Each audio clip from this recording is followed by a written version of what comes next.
All right, my speech is about the effects of texting while driving. So, many young Americans today participate in the act of texting while driving, but what are the effects of this? With my speech, I'm hoping to inform many more people of the potential outcomes from texting while driving. So, everybody should listen to my speech because it really involves everybody. Most people drive, most people have a cell phone, so it just kind of involves everybody.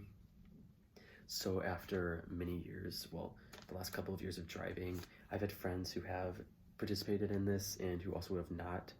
So I did research on it so that I could potentially inform everybody of the outcomes of texting while driving.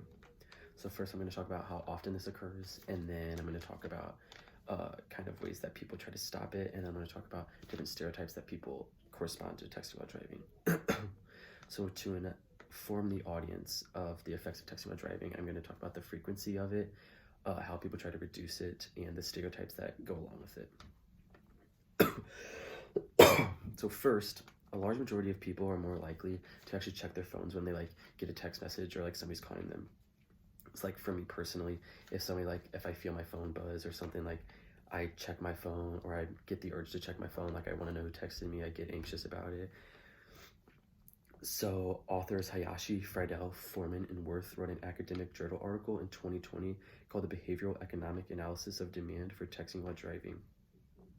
From this, they kind of found out that you are more likely to check your phone if there's less of a fee and if there's a shorter distance. For example, I'm more likely to text while drive if I'm at risk of getting a $5 fee rather than a $200 fee.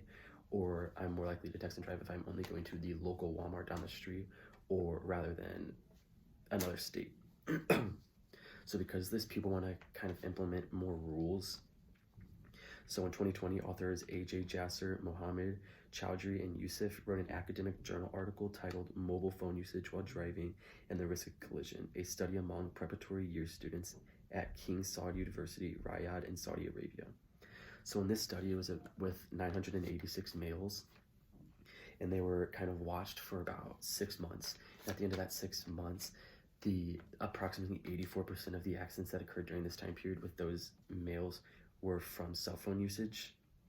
So because this, people are wanting to kind of implement new laws to help safer driving and to reduce the amount of texting while driving. So next, while some people want to, as I said before, implement new laws, other people believe that there are better ways to go about this.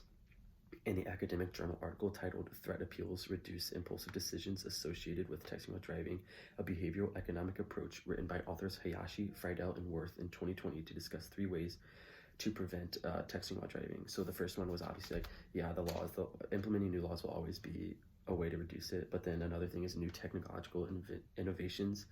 So for example, right now most cars, you can connect your phone to Bluetooth, and then you can just you can talk on there. It helps in a way, but it still causes a little bit of distracted driving, people believe.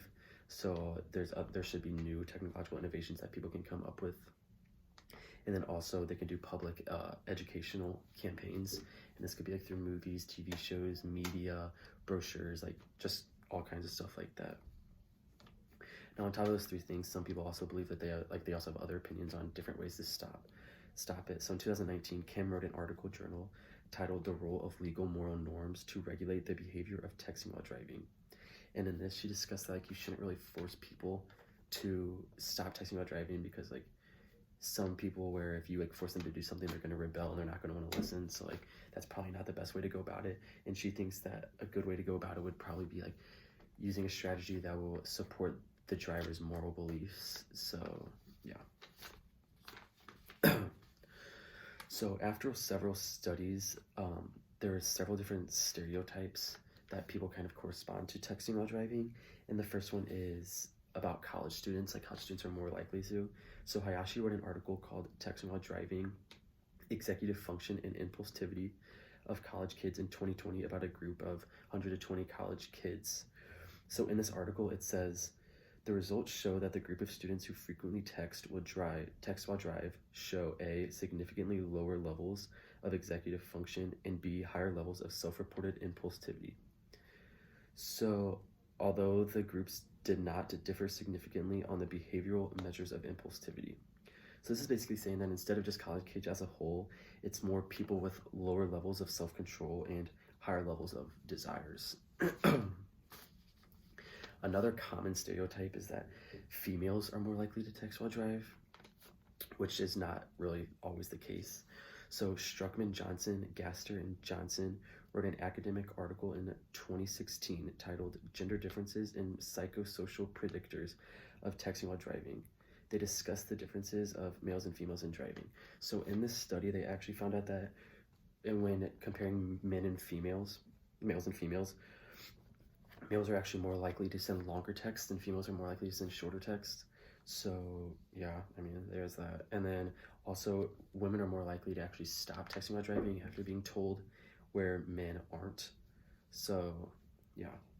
So overall, the effects of texting while driving are expressed through this by the description of frequency, how people are trying to reduce it, and then the stereotypes that go along with it.